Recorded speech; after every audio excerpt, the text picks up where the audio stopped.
मनसे अध्यक्ष राज ठाकरेंच्या पत्नी शर्मिला ठाकरे यांनी नवी मुंबई पोलीस आयुक्तालयामध्ये भेट दिली। उरण आणि शिळफाटा प्रकरणात शर्मिला ठाकरे यांनी पोलीस आयुक्तांची भेट घेतली।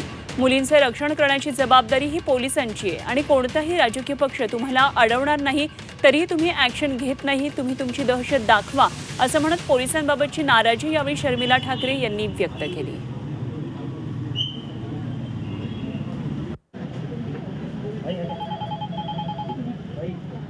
पोलिसांना ह्या केसेसमध्ये कुठलाही पॉलिटिकल पक्ष अडवणार नाही, तरी सुद्धा त्यांनी जर ऍक्शन घेतली नाही तर आम्ही आमची नाराजी पोलिसांना सांगितले की ही तुमची जबाबदारी आहे, सर्व मुलींची रक्षण करायची जबाबदारी तुमची आहे।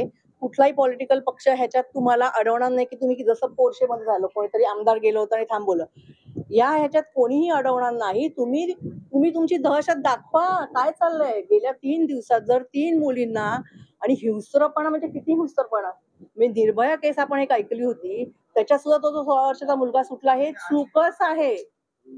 ज्या मुलाला एवढी विकृती आहे तो कुठच्याही वयाचा असू दे, त्याला आतमध्ये आयुष्यभर ठेवलं पाहिजे। मला तर म्हणणं आहे फाशी